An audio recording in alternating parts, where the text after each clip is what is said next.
Which year did you finish? We are going like Right.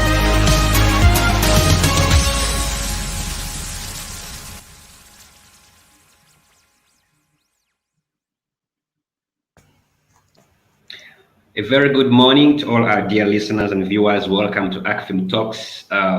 This edition, we are halftime, the 42 lockdown period that was announced.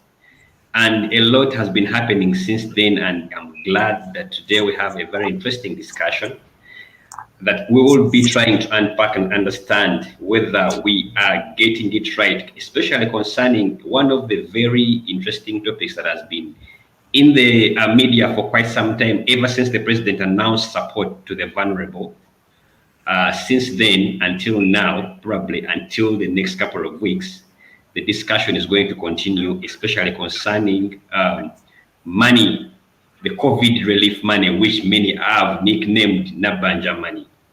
But before we get started, allow me to introduce two guests that are part of this discussion. First is, let me start with the lady, Honorable Namazzi Olive. She is the former guild president for Kyambogo University. That was the year 2011, 2012. She also served as an LC5 woman councillor for Kyambogo institutions. And then now she's currently also the LC5 woman councillor for Nakawa A, that takes care of Naguru, Banda, Ntinda, and Kyambogo institutions. So I think we have the right person. If I'm not mistaken, then yesterday, only 6 people from Nakawa received the COVID cash so far. That's quite interesting. We're still looking for them. Yes, I understand. Yeah, so you're most welcome, Honorable Namazzi. Thank you. It's a pleasure to be hosted. It's great. Also with me in the studio, I have Honorable Okot Boniface Henry. He is the Youth MP in Northern Uganda. Congratulations are in order, sir. Thank you very much, my brother. Yes.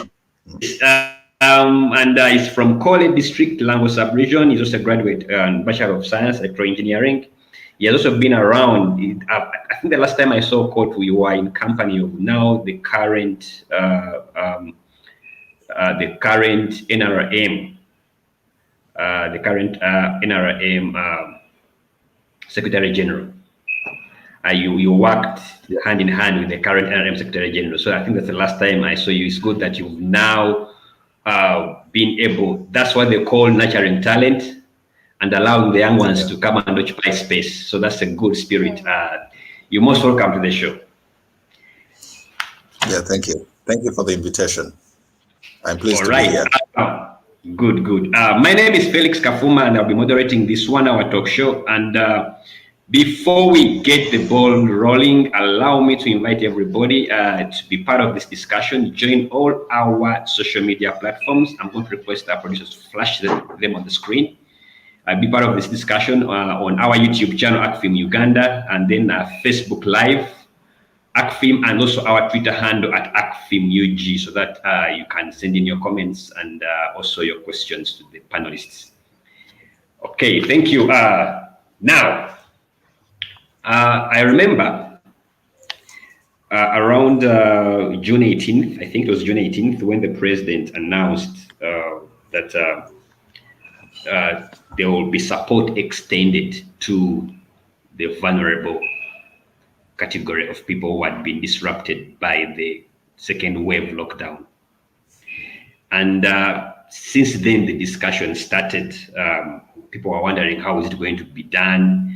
Shortly after, I think 2 days after, the COVID task team led by Right Honorable Nabanja came out and announced that they are going to give cash, as opposed to the first approach which was taken in the first wave of the lockdown, where they were distributing food items and physical food items. So this time, learning from the past, they said, okay, we are going to distribute cash. Again, the discussions were funneled. People were wondering, how is this going to be done? How much should it be? I think then they said they will be giving 100,000 per beneficiary. 3 weeks down the road, yesterday, the much awaited Nabanja money was launched. And the first beneficiary was from Gulu, a Boda rider, Godfrey Oloya.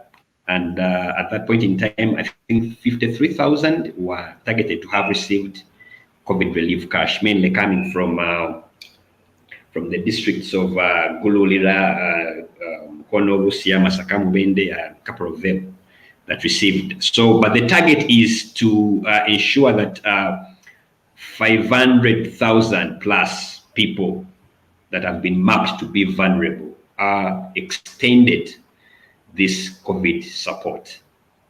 The discussions, though, since then have been around the scope, and I think the questions are going to be around the scope. The approach, is the amount enough? It was the least exhaustive for those who are considered vulnerable. There were also fears that won't this initiative be face the same other challenges other initiatives are faced of the corrupt people hijacking the process and derailing the very good intentions of government. But there have been also questions around how participatory has the process been, especially involving the LC structures. Of course, government prefer to work with the clerks, town clerks, and municipal mayors in the exercise. But there have been challenges, and when it came to verifying those lists, there were questions around why didn't they now consider working with the LC structures. He said they are preferring to work with the division mayors and town clerks for this exercise, and also working with the NIRA. And another debate we'll be having will be the timing, because when the president comes out in 18th June and 3 weeks down the road, that's when the money is disbursed, and I think we've gone halfway the COVID period. What does that mean? And also in light to the fact that we are not even very sure that we are just going to have a lockdown for 42 days. There's a potential, depending on how the cases, the COVID curve, as of now, it is flattening, but in case the situation is not as anticipated, there's a possibility of extending the lockdown. So what happens? There were also questions concerning those that the requirements, especially the requirements that you must have a national ID to receive this money as a requirement. Then you are on a safer side to have a registered mobile number. For those who don't have, the money will be delivered physically by a post bank that has been contracted to do this job. So, but those requirements kind of like limiting or disadvantaging some categories of people. So we will be having this discussion, basically looking at how this COVID relief is being managed at the moment. And this discussion should ideally inform help us, if there are any gaps, point to those gaps and see how we can improve the exercise, because I think this is a noble exercise that should be supported in all ways. So I'm going to start with Honorable Honorable Namazzi, because I understand for the fact that when this exercise was rolled out, I've been seeing in the news, there have been a lot of comments coming from the leadership structures, the local council leadership structures, especially LCs, that for some reason the government preferred to work with town clerks and municipal mayors and not LC structures. And because of that, somehow there have been challenges in reconciling the lists presented and the actual beneficiaries. How grave is this, and is this in any way derailing the good initiative? I'm sorry, Felix. Are you starting with me? You are breaking. Are you starting with me? Yes. Or Honorable? I am starting with you. I am starting with you. Okay. Yeah. Yes. Thank you very much, Felix. First first and foremost, being a leader in Kampala, capital city, I think when you look at the trends of COVID-19, you look at the cumulative cases countrywide, about 80,000 and above, but you find that Kampala has over 40,000, meaning that almost half of the cases, cumulative cases, have been coming from Kampala. So that makes Kampala a hotspot for COVID-19. Even when you look at the total deaths, they are around 1,900 something, and Kampala has around 600, amounting to about a total of 31% of the total deaths cumulative, and that really makes Kampala a special case and also as a hotspot, not meaning that other places should not be considered, but I will speak for Kampala because I'm a political leader in Kampala, and this is where we have so many vulnerable people. Number one, when you look at, you've been talking about, I'll start with the 100,000 that has been provided. I think it is really, it is mocking the taxpayer. It is mocking the people who are vulnerable, because my brothers, when you look at the 100,000 that has been provided, I am very interested in finding out how did the Office of the Prime Minister and Ministry of Gender come up with that 100,000. How much was this person supposed to get? How much was this family, which family supposed to get? Because when I do a simple calculation, I look at 100,000, 42 days. That means that each family is supposed to get 2,300 something a day for a family. And we are saying in our Kampala, our normal Kampala, we have a number of about 5 people in one family. So this 2,300, if you divide it within 5 people, you find that each person is having 4,700, 4,076 shillings per day. So I am wondering, this 476 shillings per day, what can you, it can't even buy a jerrycan of water. Unless they are telling Ugandans to go and buy 10-liter jerrycan of water and maybe pancake for 300 and go and feed on that. So it is so ridiculous. It doesn't make sense for people who are, you look at Kampala contributing to almost more than 60% of the total GDP.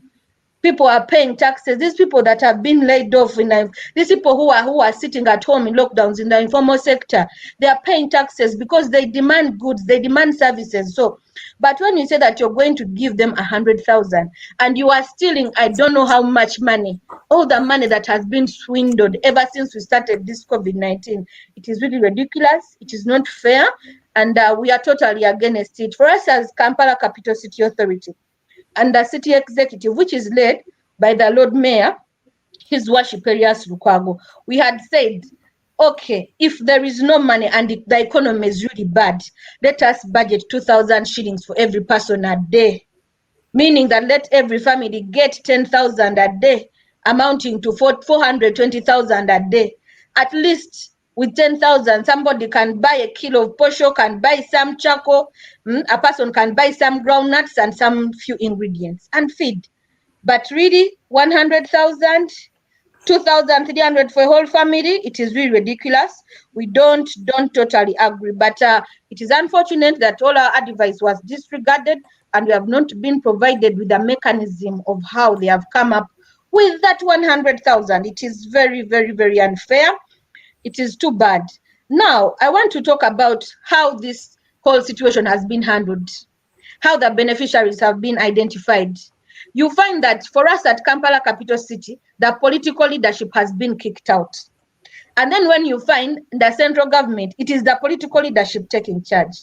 You see the Prime Minister, you are going to see the Minister for Gender, you are going to see the Minister of Health, but then when Kampala, it comes to Kampala, the Lord Mayor has to be at home, the deputy has to be at home, the executive has to be at home, all the councillors have to be at home because they are going to disorganize this whole process. Yet, what I know is that in Kampala Capital City Authority, there's the technical team, there's also the political team. The technical team is there to do the technical work, but the political team is one that is always on the ground. For us, we campaigned in all those places. People know us and we know those people. We know the most vulnerable people. But if you say that Namazzi, we were not even given any movement permits, meaning that we are supposed to really be at home, which is unfair, which we don't agree with.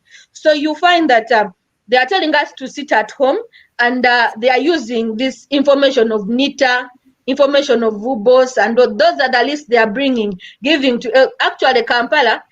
They were supposed to, even them, they were supposed to benefit. They was by now they should be distributing food to people in Kampala, because they are the most affected, distributing money or food to people in Kampala. But because people are not satisfied with the beneficiaries on these lists, you have seen people demonstrating, LC1's disowning. Actually, my LC1 was saying that the list they sent him of about 300 people, he only knew 20 people. The rest of the people, they were just ghost beneficiaries, which is very unfortunate. So they were forced to go and write down all these new names, which we don't know. Will they be considered? Will they be in that system, or they won't be in that system? So it is very bad to because for us as political leaders, we don't even need money. We don't need transport. We don't need allowances to do this work. But it is our role and we want to do it, but we are being stopped from doing it. And unfortunately, what is going to happen is that the money is going to be swindled. We are going to see ghost beneficiaries. Chief is just like you've been seeing in the army, in police. You're going to see people getting, at the end of that day, you are going to see when these 42 days are done, you're going to see people sweating in the accountability committees of parliament, which will be very unfortunate. So in Kampala, we are still uncertain, because even me, I can't tell people that you are going to get the money, because I'm not sure whether the lists are going to be considered or they're not going to be considered. We are still uncertain. So I just tell people, if you wrote your names, please just wait and see. If the money comes, let it come. If it doesn't come, we don't know what to do. But what is sustainable is for us to do mass vaccination. Let the government prioritize vaccination. Let us vaccinate the public, and then people can go back to their work. These people, they are just locked home. It doesn't mean that they can't work. They can work, but just because of the lockdown. But if we maximally vaccinate them, I'm very sure we shall go back to normal. It is the only sustainable solution. This lockdown is not sustainable, because the government is going to feed Ugandans for how long? Even up to now, they have not yet got money. You can imagine from 18th June, they are getting money in July. It is so unfortunate. Even these agencies, they are so uncoordinated. You saw the Minister of State saying that we are halting this process for a whole week as we internalize these lists. Even Parliament told them, please bring these lists before you distribute. But before that, the cabinet minister was saying, no. We have to, it is a must. This money has to be rolled on. This process has to start. So the process started. They are saying there are 6 people in Nakawa. We are still looking for them up to now, those beneficiaries in Nakawa, the 6 beneficiaries. So we really don't know. It is very bad for the country to first not to plan. You saw Mr. Mvawala of National Planning Authority. He was saying that they were not involved on the COVID-19 task force. Really, how can you plan for COVID-19? This is the second wave. How can you plan and then you don't involve the National Planning Authority when you are paying those people a salary? How can you not involve them? So that is why we are getting all these problems. We are putting the cart before the horse. You bring a lockdown, but you don't know how you are going to provide relief for people. You don't have enough oxygen, and you've not made your priorities right. So it is just a shambled up exercise, this relief thing. We are just waiting to see. We know a few people may get, but I know majority of the real beneficiaries will not get, because LC1. Eh? All right. Okay, thank you. Thank you. I need to bring in here Honorable Okot. Okay. Honorable Namazzi has raised a number of issues concerning the amount, concerning the planning. But for starters, first of all, what's your take on some of the comments that are being raised by Honorable Namazzi? But specifically, how did the government arrive to this 100,000? Yes. Have a clue on there are a lot Your mic is off. I think your mic is off. I can hardly hear you. Wow.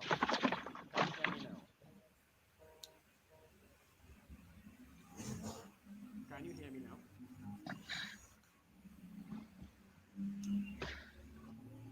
Am I audible? Your mic is off, Felix? Yeah. Okay, I think I'm having a challenge with my mic. Okay, as I fix my mic, we can hear you. It's okay now. We can hear you. Can you hear me, now. Honorable Okot? Yeah, sure. No, great, thanks. Now, to you, Honorable. First of all, Honorable Namazzi has raised a number of issues, but I want to specifically pick on the issue of the amount. I know that 100,000, there was some deliberate attempt to kind of like guide on what 100,000 can be done, how much. I remember there was, the minister did hint on how you can distribute the 100,000, what you can buy with it. And he tried to water down the amount that is not enough, but well, let's pick it up from there. How realistic is 100,000 concerning the circumstances that has been allocated by government, even given the resource envelope that government is struggling with? But also, in addition to that, the list of the vulnerable category, is it exhaustive? Isn't it leaving out some people who would ideally be on that list? Thank you very much, Comrade Felix and Comrade Namazzi. You have already introduced me. I'm the Youth Member of Parliament for Northern Uganda. So you can imagine I have a very huge constituency, and you can imagine the amount of pressure that there is from the constituency, especially in regards to the relief that is available.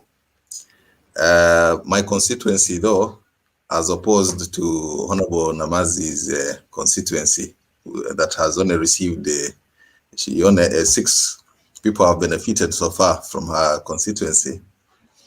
The first recipient of the support is from my constituency.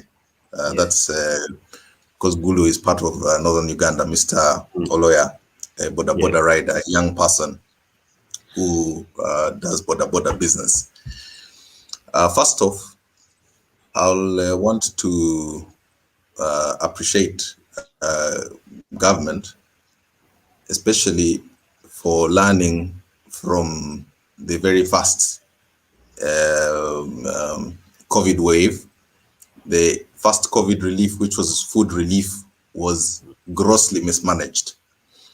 If you remember, the quality of the food, even the reach of the food was not as good. I know many people in Kampala hardly got that food relief. But I like the new method of using mobile money transfer, because it will enable people to meet, because food, posho and beans may not be the only missing need. So with 100,000, someone will have the liberty to purchase another need that may help them push 1 or 2 other days.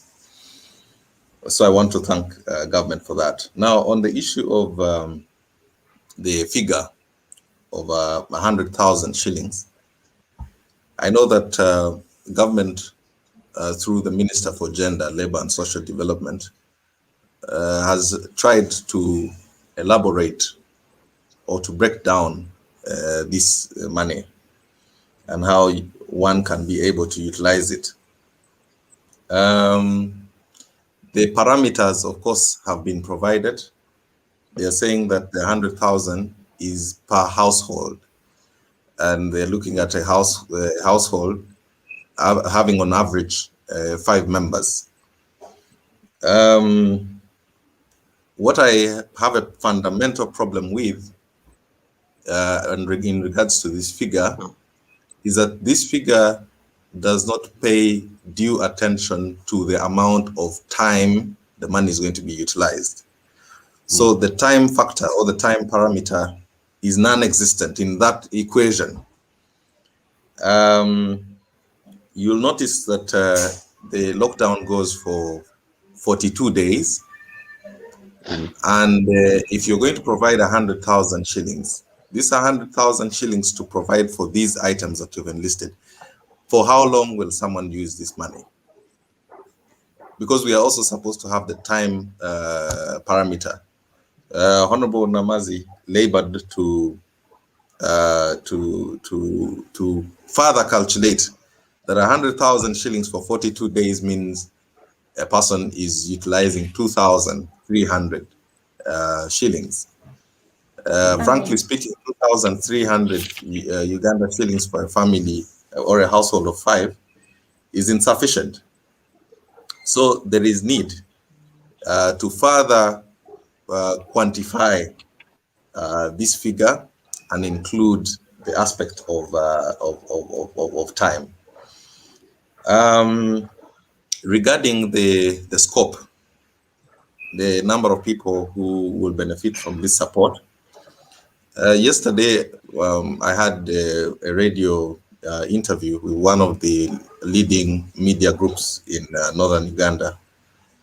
And there is a significant complaint among my people. A number of other groups feel they have been left out. I think this consideration has largely been on about 16 groups. But we have, I had calls that were coming through from, for example, religious leaders who were saying the religious institutions have been closed. And so how are they going to survive? Because they've not been considered. Among, of course, groups of the young people, we have sportsmen and sportswomen who have also not been considered. And yet we are aware that for almost the last 1 year, they've not been able to participate in any form of activity. Then the other group that I also significantly want to advocate for is the group of youth leaders, especially under the structure of the National Youth Council. Felix, you will later on appreciate that we have an elaborate structure of youth leaders emerging from the villages. In every single of the 70,000 villages in Uganda, we have 9 youth leaders under the National Youth Council. These leaders, and this I'm also responding to this question and tying it with the question of the choice of those who are picking the vulnerable groups. Because you rightfully said that the town clerks were managing this identification of the vulnerable groups. But I was significantly pained by the fact that the youth leaders under the structure of the national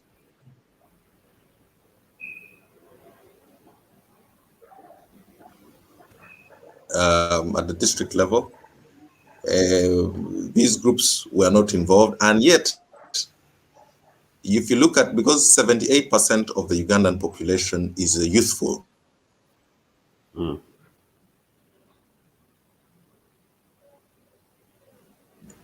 If you have individuals who are based in those specific jurisdictions and can help you identify the actual vulnerable young people, and you don't utilize them, then I feel the intervention also had a weak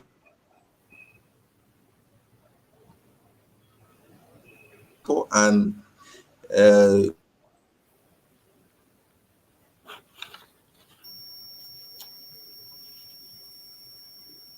our current COVID situation. So in terms of the structure, we'll push for government to integrate the structure of the youth councils in these emergency interventions. Of course, I know that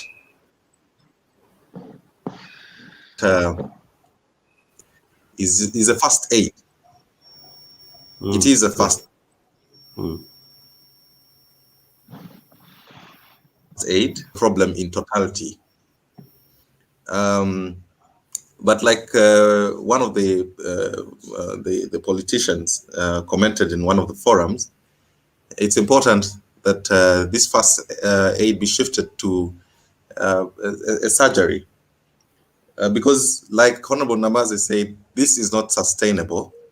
we cannot be giving cash relief to our people. So how do we get people's lives back on track, and how do we get the economy up and running? This is now an important phase of the discussion. Vaccination, of course, is extremely important. I think our coverage is still pretty low, and we also need to support. We need more support for our scientists, people like Professor Ogwang, that appears to have come up with the magical solution to the challenge of the times. I think we need to support our scientists a great deal. We also need to have additional funding to the health sector. I've gone to health centers where people don't even have PPEs, personal protective equipment, and this is disheartening. We are also at the time where you're giving 100,000 shillings for feeding, and yet the prices of accessing health services is skyrocketing. I mean, our people in ICU have to cough almost up to 3 million shillings, 4 million shillings a day. And, you know, it's absolutely not in tandem with even the support that people are getting for the emergency relief. So we expect that some interventions like either a total tax relief on importation of medical equipment, PPEs, masks, and even vaccines. And we also need significant funding for agricultural inputs and entities that support the agricultural sector. Why I'm saying this is because in the sub-region that I come from, Lango, as of yesterday, the Lango Parliamentary Group had a meeting, and I can assure you that the rains this time round have not helped our yields. We've had significant shortage in rainfall. The planting season that normally begins in March, it goes to April and May. The yields have been poor, and so Uganda risks getting into a situation of hunger or even famine. So there is need for government now to think of providing food relief for certain areas that this problem, like Lango sub-region, where we know we're going to have significant problems with food or food security issues. So we need to support people with inputs, because the new planting season is almost is around the corner. There is also need to look at sustainable employment through a Myoga initiative. You know, you're aware that the original design of the Myoga program was to support people in their different specializations. I know for a fact that certain sectors are still operational as of now. Certain businesses are still operational. For example, my young people who are mechanics. We have the people in so these sectors that are still operational, carpentry, the young people involved in carpentry and so on, these people still need government support. I'll notify you, Felix, that I've not been also pleased with how the Myoga program that was originally intended to offer sustainable employment and also build capacities of our young people in their different specializations. The program has been handled in a manner that does not guarantee the originally planned output. So we want to dissect this program and see to it, because you'll notice that there are about 19 specializations that are supposed to have been supported. And if we had supported these programs before this COVID got tough on us, perhaps by now we would not have as many complaints if this money had been sent. But unfortunately, the people who are supposed to implement this have not done their work. But we are pushing, we are in touch with the leadership of the program to ensure it works for our people. And then, of course, I have groups of young people who are having rent-related issues. People had businesses or still have businesses that are currently locked. And the owners of these lockups are asking for monies. They are not paying attention to the whole COVID detail. So how are we going to protect our young people? Because 100,000 shillings is going to numb the pain of hunger. But eventually, when someone is relieved of that pain of hunger, they will need to progress economically. So we need to find support. We need to waive. I've seen countries that are paying even utilities of their citizens, water, electricity bills. You know, some of these are still as high, and yet people are not working. And the landlords as well government needs to interact with them. And so the question of the 100,000 shillings that is being given now, and certain that one of the other problems is this money is only targeting urban centers for now. I find a big problem with that because you see in the emergency situation that we're in now, a number of people, even in the rural areas, on a daily basis. So we want this program to be extended even to the rural areas. We even have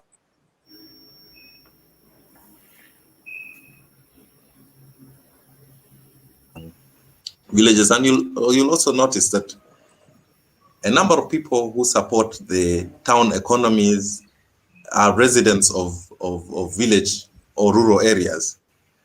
When you travel to the north, you'll find a person operates in town supporting the town economy, but gets back to the village. At the moment, the towns are closed. So how is that person surviving? So this support should be extended to even the rural places. Government picks, we have many lessons to learn, especially from this support. One, in terms of data, I feel we have been struck naked that we did not have data of our people, because for a relief, if you delay with first aid for the 2 weeks, it is you know, your patient could potentially die in the process. So there's a lot of bureaucracy which is striking us bare, that we have not been, I don't know, these entities that are in charge of managing data of our people who come up with figures. By now we are supposed to have acted. Okay, Honorable Namazzi talked of the minister who had said there should be an extension for about a week or so. I mean, there are people right now who do not have even a single coin. So if you wait for a week, then, you know, so life first, we have to save the lives of our people and ensure that we are we are faster with our support. And the other thing is, you know, we have this informal sector. For example, these taxi operators, they have associations and they have records of their people.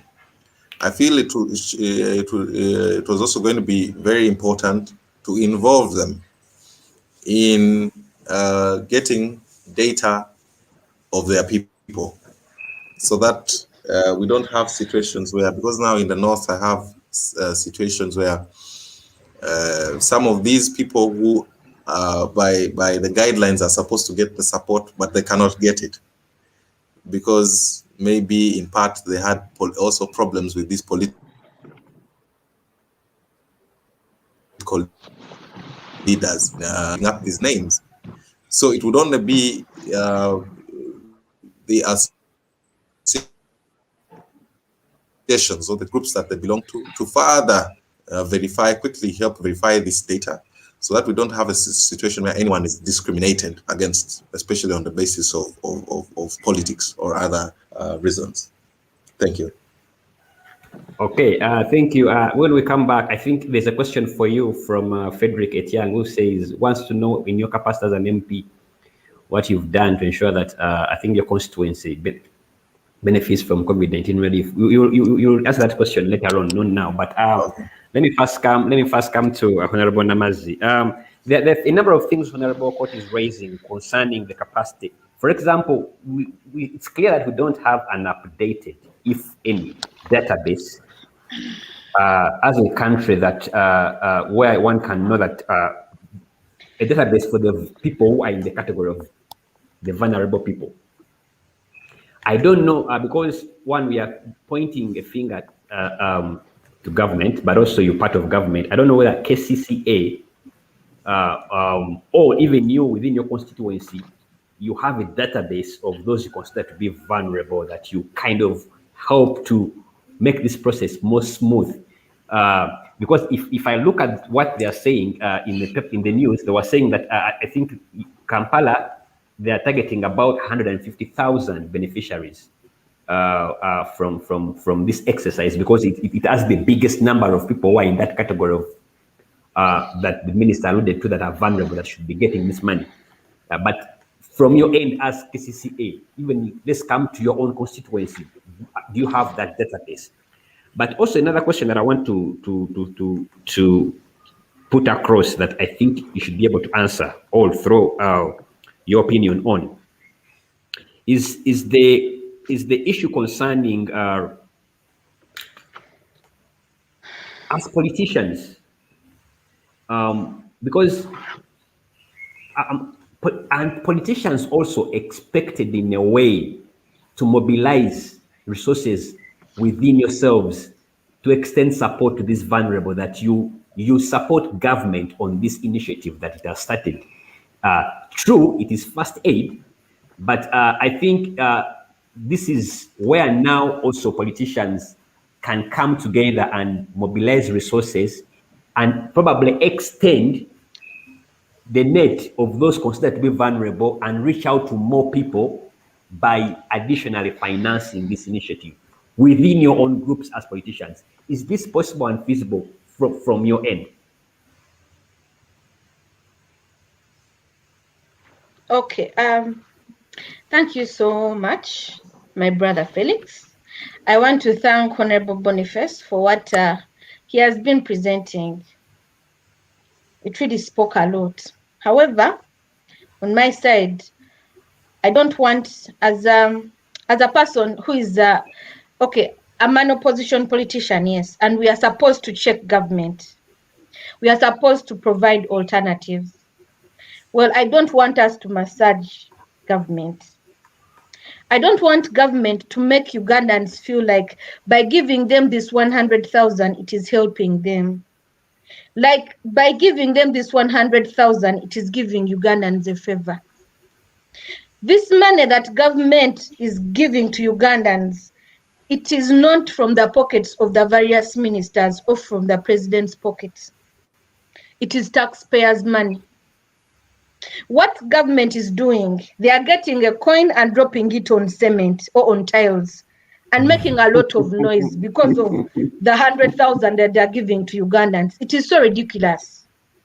When you look at Kampala, the time the president made the presidential address, it was curfew time.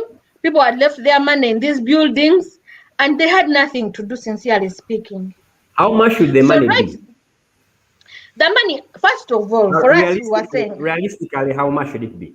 Realistically, as Kampala Capital City Executive, which is led by the Lord Mayor, we had said that, okay, in this economy, when there's no money, when there's really no money, let us give each family 10,000 shillings a day, amounting to 420,000 shillings a day, meaning that we are budgeting 2,000 shillings per person in a family, minimally, sincerely speaking, which is also still little money, but at least it is money that you can work around with. But with this 100,000, sincerely speaking, no. The government should stop ridiculing Ugandans. So you are seeing people every day, they are being beaten up. Some of them are even going to pay fines in town because because at home we put a lockdown. People don't know what they're supposed to do in this lockdown. They don't have what to feed on. Even people that are working in arcades. Can you imagine? We have even failed to open up the arcades for people to go and get their money from there and feed their families. We are going to see people hanging themselves. And why? It is because now in Kampala, capital city, the fight against COVID-19 is headed by the RCC. It is militarized. This is not the time to militarize in a pandemic. You cannot start beating up people because people are moving with their diseases. People are frustrated. They are flabbergasted. They don't know what to do. So it is so unfair. For me, you have talked about the statistics in Kampala capital city. What I know is that people keep changing. Kampala has a population of about 2.5 during that day, and then 2.5 during that day, then 1.5 during the night. So the database that is available, it is always changing. So it needs a lot of updating. You cannot tell me that with the way people have been working, some have been on, some have been off.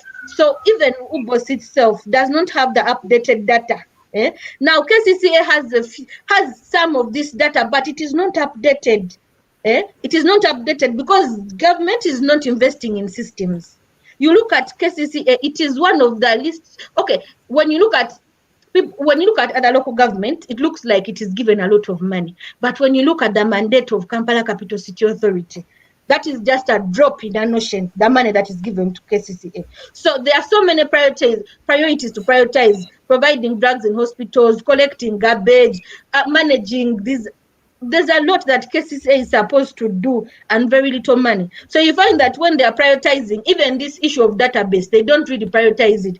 But for me as a politician, when I was campaigning, I was categorizing my constituents. So I have a database. Who is looking for a job? What can they do? Because when I get opportunities for my constituents, I have to call them up and tell, there's this job. Can you please do it? So I know that there are groups of vendors in my constituency. These vendors, now you are saying you're using associations. In Naguru, almost 80% of the women are vendors. In the Acholi quarters, 90% of the women are vendors. They're not vendors in parks and all that, but they are carrying their chitaferi, their mangoes, their bananas along the way. So you cannot tell me that you are going to use associations for these women to go and get them money, because a person, even some come here at home and ask for 30,000 to go and start a business. So every day there is a new vendor coming in, but those vendors have where they stay. They stay in LC1 localities, and that is where they can be found. Even those taxi drivers, they have localities. So to avoid chief faces, to avoid ghost beneficiaries, this money, we are supposed to use the LC1 and use them efficiently and effectively. You have asked, is it our politicians, how they are coming in to support? How I wish you were at my home. Every day, I have to spend, now, I earn 3.5 millions, and I represent 62,000 people in my Nakawa A. But every day, I have to spend money which is not less than 300,000 in this pandemic. Because people are coming at home. People coming at home. People don't have what to eat. People are being chased out of their houses, and many other things. That is not our role as politicians to play. But because government is failing, we are also being pushed. We are being pushed to also start supporting our people. And we are doing it. When you look at my mobile money, money is always going out. People are falling sick. Some need to be taken to the hospital and all these things because KCCA was mandated to evacuate patients from the communities. But it has 5 ambulances, of which only 3 are operational. And it has worked with some partners. Now we have 18. You can imagine 18 ambulances for the whole 5 divisions of Kampala to evacuate sick people. So even us politicians, we are coming in to support these people. Weekly, I take not less than 4 people to Tabika because some of them are running mad. Their families are being deserted because of this COVID-19 pandemic and all and what is happening. So for me, what I want, I'm not a member of parliament, but I know my colleague, Honorable Boniface, is a member of parliament. Now, this is my assignment to him. We have, ever since this pandemic started in 2020, government has been providing money. Money has been allocated to Ministry of Health and to other agencies. It has been allocated to unclassified expenditures. And what is there to show with this money that has all been spent? Nothing. We don't have enough beds for ICU. We don't have enough oxygen. Even the facilities that are there, they don't have the capacity. So where was all this money spent? For heaven's sake, this is the second wave. We couldn't have been caught unaware, sincerely speaking. So even now, money is, can you imagine up to now, we have, for a whole year, we have not thought of buying vaccines. Money is still there. We have just finished the legal procedures now for vaccines to come. We are still in the queue. Can you imagine what is the purpose of the Ministry of Health? What is the role of NMS with all this money? We are looking for money to buy vaccines to vaccinate Ugandans. Is less than 2 trillion that is needed. But you find out government has spent 4,000 billions. Those are 4 trillions in the fight against COVID-19 now. But where is all that money? I will talk for my KCCA facilities. The health center 3. The only thing that you can get from there is testing you and vaccination. And which testing? We are only testing those people that are coming with symptoms. But if you come when you are asymptomatic and need to be tested, you are not given an opportunity because there are not enough testing kits. There are not enough testing kits. In this second batch of vaccines, Kampala was given only 50,000 doses. So what will 50,000 doses do for about 1.5 million people in the city? Really, is this government, is the Ministry of Health thinking about Ugandans? Like I said, they should stop ridiculing Ugandans. I looked at the ministers all celebrating because somebody had received 100,000, clapping, jubilating as if they have done something, oh my God, out of the ordinary. I said, really, Ugandans, have we deteriorated up to this level? People they are given a lot of money. I think you can see them in these parliament committees. They were allocated with a lot of money. Please, Honorable Boniface, please go ask for accountability for this money. Even before they spend it, make sure that those committees that are there, that money is spent on what it is supposed to be spent on. It is spent on vaccination. It is spent on upgrading our facilities. I was saying at KCCA, we don't have any ICU bed. So when you go to, because these are community health centers, so you go to these community health centers, but they cannot treat COVID-19 patients. The drugs are not there. They don't have any ICU facilities and so on. So I wanted ministry to say, Boniface, please do this for me, for the sake of KCCA. When you ask Ministry of Health, what is their plan for our facilities of KCCA, sincerely speaking? What we would like them to be upgraded, equipment, infrastructure, staff, and many others, so that people can be treated, at least even there in Gulu, even in Western Uganda. The health facilities really need to be supported. They are bleeding. It is bad. Let us not concentrate on this 100,000 shillings when people are stealing billions and trillions. After 42 days, you are going to see people with their kids, people with people buying a lot of things. People are going to swindle this money, you people. And members of parliament, please do this for us. We thank you so much. Honorable had the number of questions coming in, and many of them are concerning how the money collected has been utilized. Ministry of Health is in the limelight again. Remember, they tabled a 1.2 trillion budget for this COVID issue, fighting or containing the COVID pandemic, out of which I think 600 billion has been identified and allocated. Among that money, I think what the Ministry of Health is committing to do is to, some of the money is going to the referral hospitals. There are about 15 referral hospitals. Part of that money is going to go into testing, protective gears. There's money for vaccine as well. There's also in there, there's money that the ministry is going to, of health is going to use to equip healthcare facilities, to upgrade the, have more beds. I think the numbers of beds to increase up to about 42,000. But again, some of these things were part of the budget that was approved in under the first lockdown. So there are a number of questions concerning how the Ministry of Health is utilizing the money given to it. But let me come to Honorable Okot. There was a question concerning how you are you are helping your constituency to access COVID relief money, or to be part of the of those who can access COVID relief money, but also be part of these different government initiatives like the Myoga you've talked about. And as you answer that question, also try to rope in the issue of, I know that there was money, in fact, and we borrowed that money to capitalize Uganda Development Bank and Uganda Development Corporation to ensure that SMEs, the small medium enterprises, can be able to access low-cost loans. And as Parliament, now that you're in Parliament, how are you? Because apparently, it looks like the beneficiaries of money from UDC and UDB are not necessarily SMEs as purported. How are you helping Ugandans that are mainly employed within the SMEs to access low-cost loans? Thank you once again, Felix. On the question of what I've been able to do for my constituency as of now in regards to the COVID situation. Felix, you are aware, and this is a public secret, that for the last about 2 weeks or so, Parliament was under some form of temporary closure because of the COVID situation.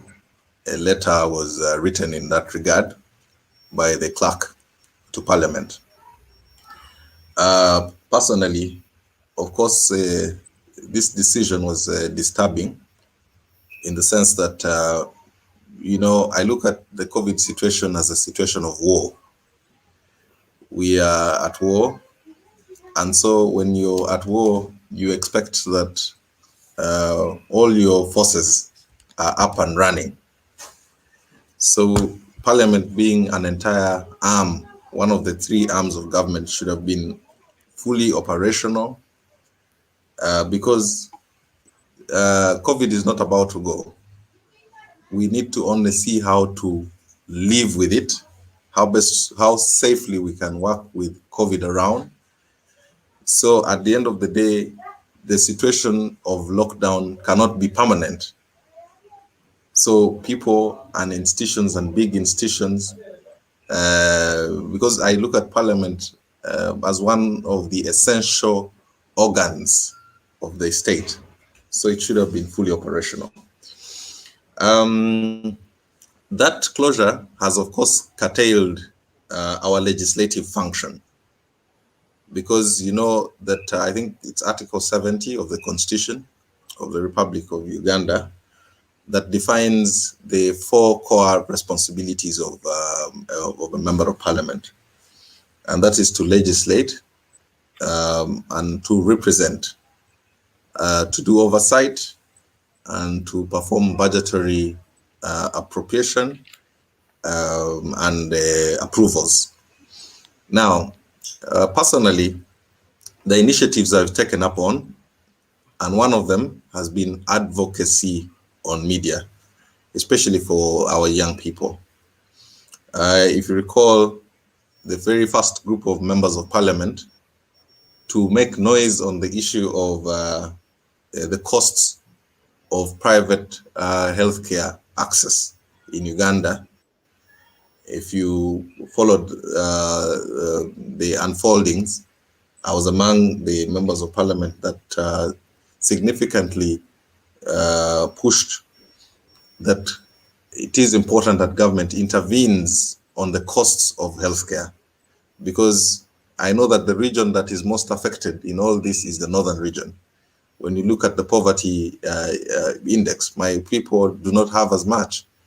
So if the cost of healthcare was as high, then they would definitely, my people would not be able to survive or receive any formidable healthcare support.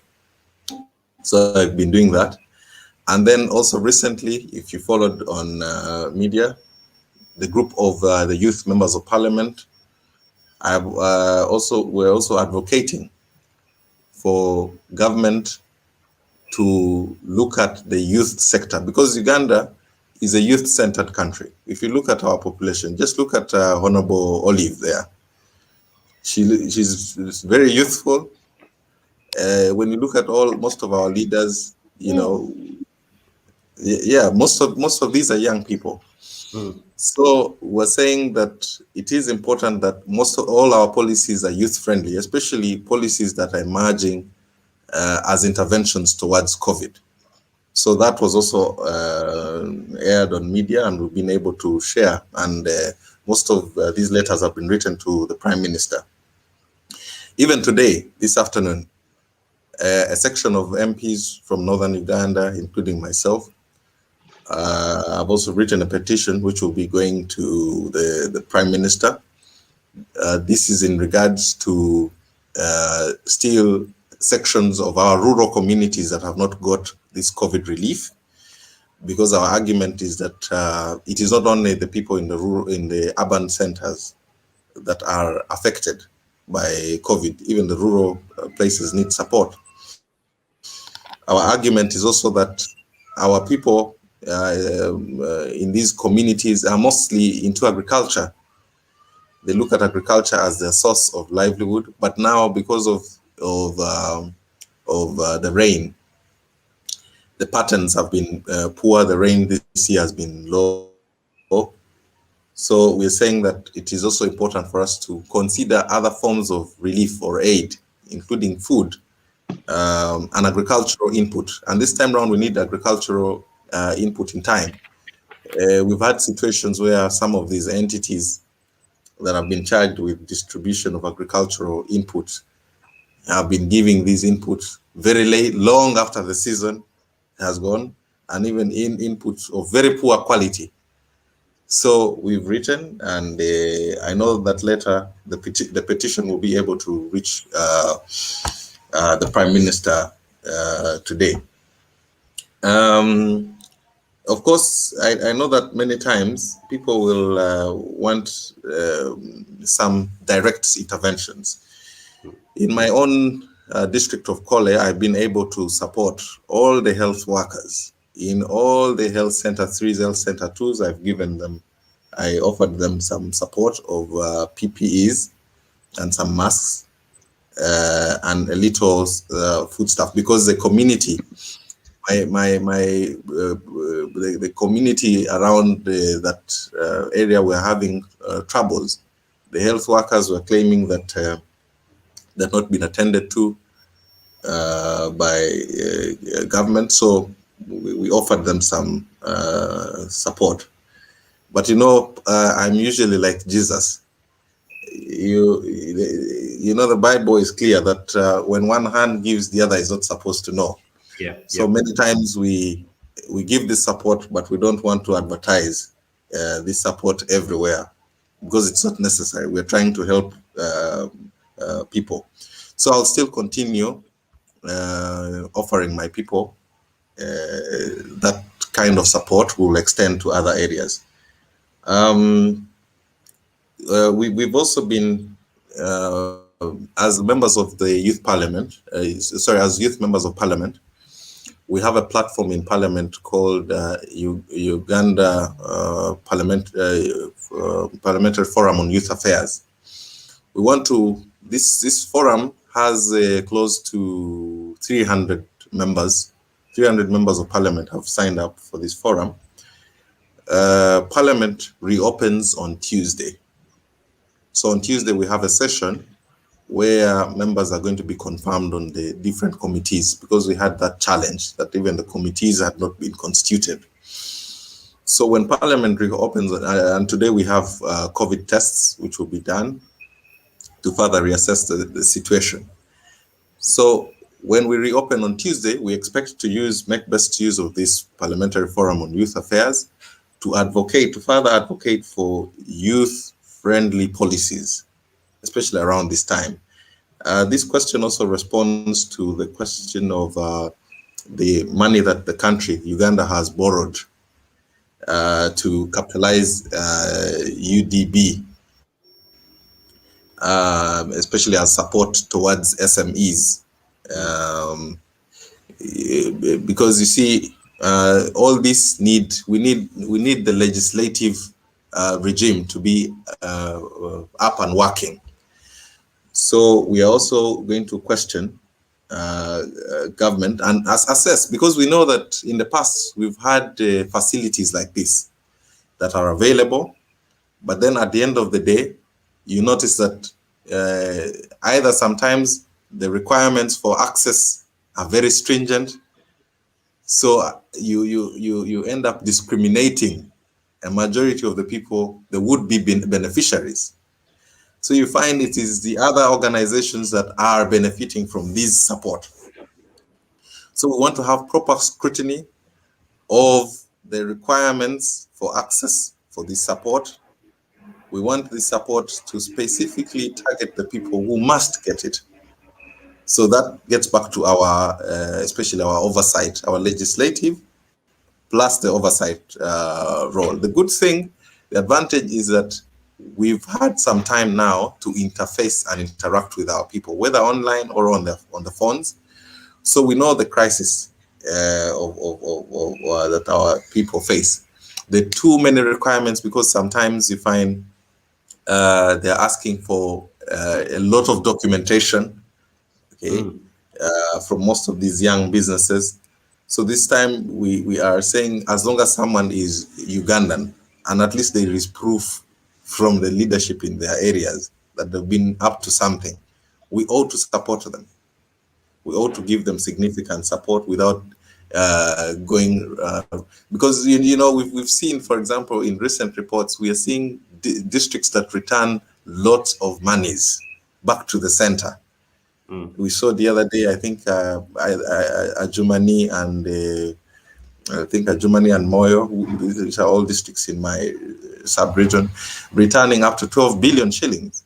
These are districts that I have gone to, and our young people are going through very tough times. So the question is, why do you return all these sums? So in most cases, their responses are that the bureaucracy, many of the people, many of the companies there cannot meet the requirements, you know, for access to some of the support. But this time around, we are saying, no, we ought to relax a little. If someone is Ugandan, then we ought to give them the support they deserve. So we shall play our oversight. You relax as you build capacity. Yes, I want to kind of like bring this to a close. So I'm going to come back to you for a last word, Boniface. But before I come to you for the last word, let me also come briefly to Namazzi in your conclusive remarks concerning Kampala as a business hub, which is basically having majority of the vulnerable categories, of course, receive this money. There are a number of issues that beyond just lending a hand to the vulnerable that I think KCCA needs to interest itself into. For example, I know I've met many traders who are under lockdown, but they're not working, they're not earning, but at the end of the 42 days, the landlords are going to be demanding rent for where they have not worked from.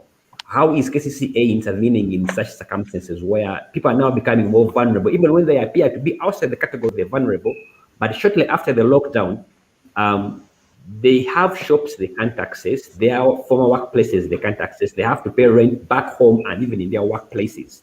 So how is KCCA coming in to work with the traders, to work with government to address this big challenge? Because many of them come to work to stay afloat.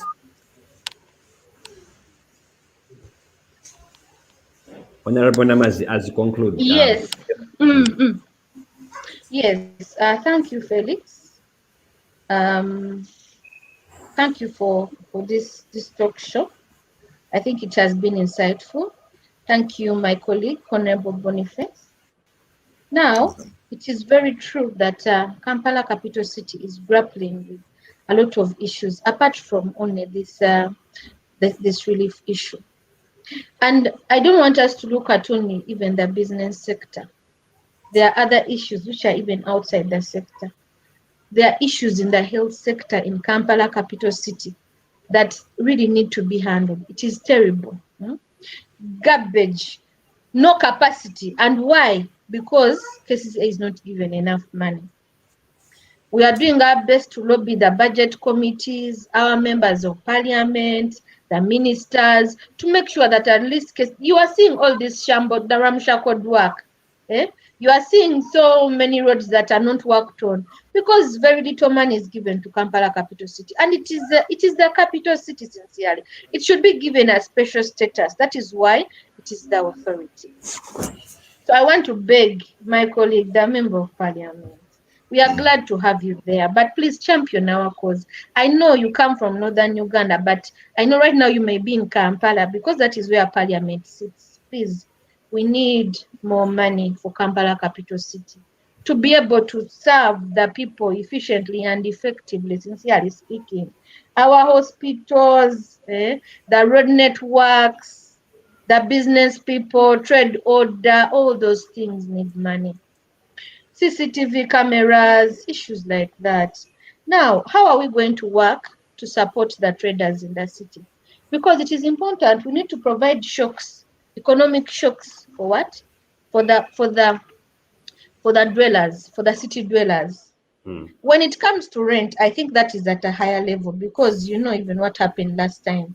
But I also believe that this time round it should be different. KCCA, we don't have the mandate to stop traders from paying rent or providing shocks, but the central government has.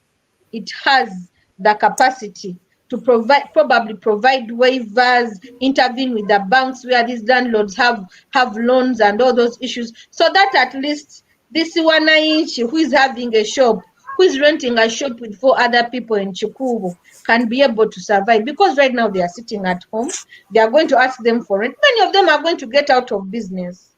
So still, I will push back that question to my brother Boniface. But for us as Kampala capital city, what we are going to do, we have a central executive committee, we have a council of the city. We want to provide relief, we want to provide incentives to the business community. Number one, property rates. For 2 years now, people are sitting, people are not working. The economy is up and down. So these property rates, at least, you know, you may want the taxes, but you cannot collect them. It's like milking a cow which you are not feeding. So we should give a waiver to the people of Kampala. Not to give, because even the people who are renting, not only shops in Kampala, but even where people are sleeping. People are paying rental tax, they are paying property rates. But the people that are sleeping in their houses have lost employment. They are not going to pay this rent. So for us, we want to provide a waiver for property taxes. Let people not pay property taxes. We want to provide a waiver for licenses. Let people stop paying licenses, at least for this financial year. Those who have not paid, let them be given a waiver. They are constrained, sincerely speaking. Now look at the private, the schools, the private schools that are there. One of my constituents was telling me that, Olive, you know I'm going to get heart attacks. They are sending these messages for property rates. My business, it's a nursery school. It has spent a year and a half without working, and they're still asking for taxes. So we want to be realistic, sincerely speaking. We want within our means as Kampala capital city to support the people of Kampala, and also be less ruthless to the business community. This one I plead to the government, which is saying that The RCC is the head of this all. Please, let's not beat people up. Even after the lockdown is lifted, people are going to be desperate to make sure that they feed their homesteads. They are going to be desperate to make sure that their businesses kickstart. So this time, the National Planning Authority is supposed to be on board fully. They are supposed, Ministry of Finance and Economic Planning, they are supposed to be right now in the kitchen. How are we going to help the people? How are we going to kickstart the economy? How are we going to boost it? Because it is what feeds everything. Let us not have these stories of this money has been swindled, this money has been, because since I have been here thinking that where did the money for fighting locusts go real? It was there, and then this COVID-19 came in, and we forgot all about it, and they didn't provide any accountability. Oh, okay, Yes, and they went out of them. So I want to thank everybody that has tuned in, and I want to thank ACFIM. Thank you so much for following up on our public money. Thank you so much, and also following up the politicians and how we are spending money and all those issues. Bambi, thanks for the opportunity. Thank you, Honorable Boniface. Thank you for your insightful ideas. I think your constituents are really very proud of you. As I sign out, my name is once again Namazzi Olivke. I'm a councillor for representing Nakawa A with those areas written down there.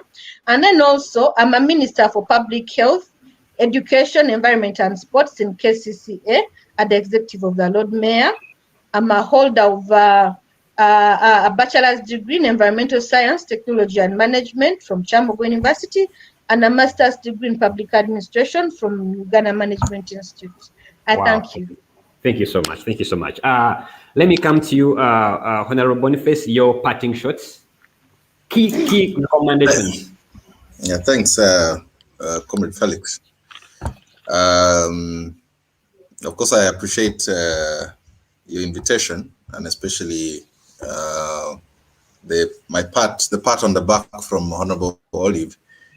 I've known her for many years when she was very active in the students' guild leadership at Kyambogo, and I was also active at Makerere University. So in her requests, she has pleaded that we need to help Kampala. I can guarantee her my full support, especially when issues of Kampala emerge on the floor of Parliament. We'll be able to support. Reason being, Kampala is like a mother. It's home to everyone, irrespective of the regions. I have very many people from northern Uganda. And the face of Uganda. Yeah, Kampala is the face of Uganda. So there is absolutely no way we can legislate out Kampala. We'll have to keep supporting. Recently, the Youth Council of Kampala had a handover, and they also invited me, and I came along, much as I'm a representative of the youth of Northern Uganda. So we're closely in touch with many of the youth leaders in Kampala, and we'll continue to do that. Most importantly for me, Felix and Honorable Olive, is that we are in a new normal. We are in a situation that we had not anticipated 5 years ago. If you had told someone 5 or even 3 years ago that the world would get in a place where there is a lockdown and you can't go to work, no one would believe you. You know, they would laugh. But here we are. We are operating from home. Everything is at a standstill. So this new normal offers many opportunities, and also it offers fundamental challenges. So the question is, at the end of the day, are we ready to take on the challenge of dealing with the new normal? If we are still slow, then we shall be like, we shall end up like how Europe underdeveloped us. You know, we got in a situation where we were slow about most of our interventions, and then eventually we are here. Most of the African countries are still failed states. So right now it is incumbent upon us. It is a new start. So the fundamental question that our governments and even our leaders and us the politicians are supposed to respond to is how best we can operate along with COVID and maybe other potential pandemics in the future. Because now the world is not insulated from another pandemic. Maybe something else will, something that is not respiratory will come up.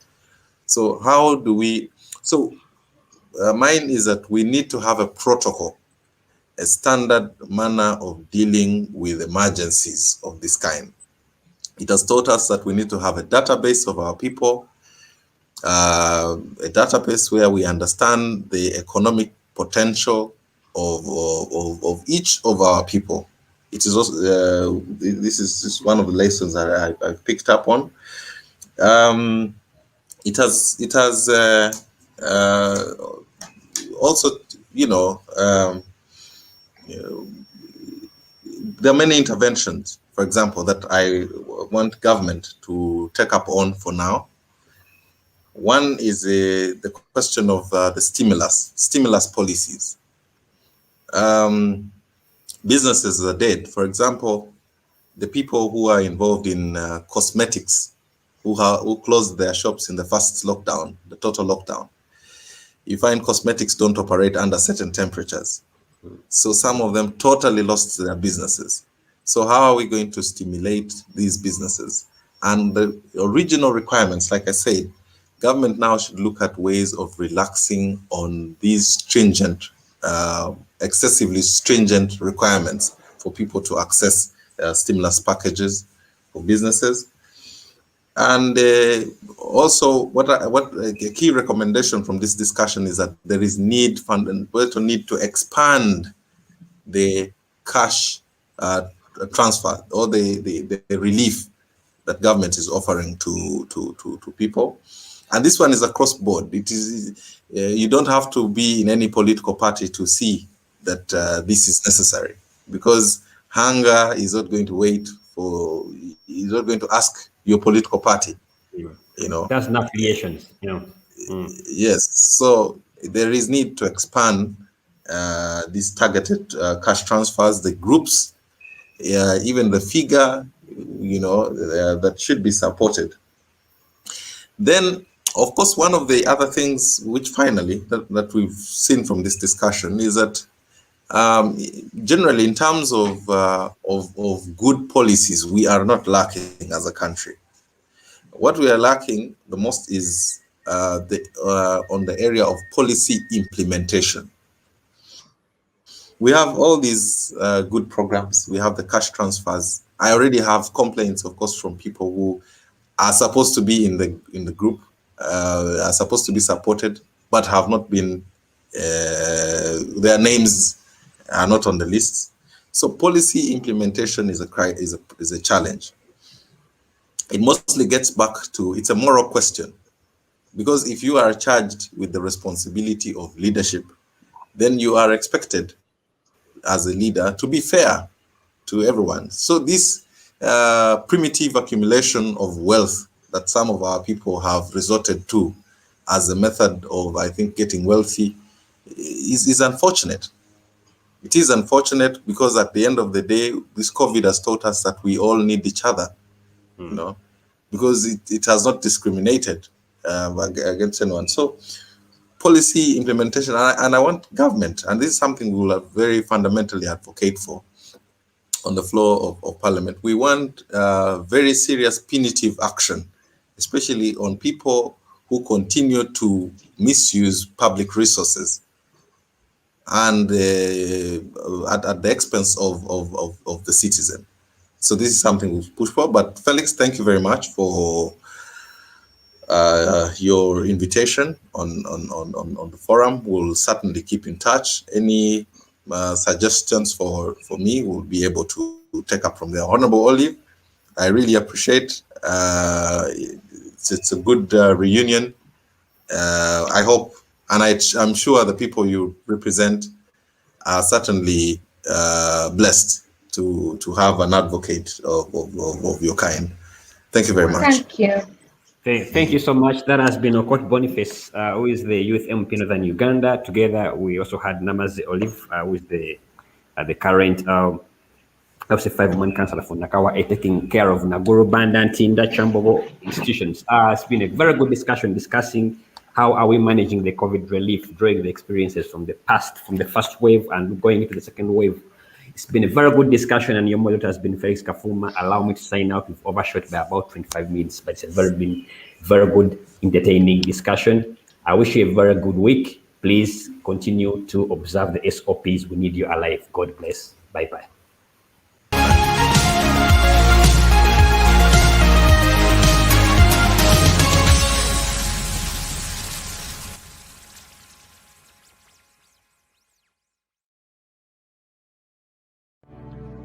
COVID-19 lockdown has left us poor. Money from candidates won't make you rich. Do not be desperate. Focus on issues, not money. Often money used in campaigns is dirty money. Do you know its source? Corruption, mafia, drug trafficking, human trafficking, theft from national budget, self-seeking foreigners, selfish businessmen, selfish money lenders. Don't abandon your duty. Elect quality leadership, not big spenders.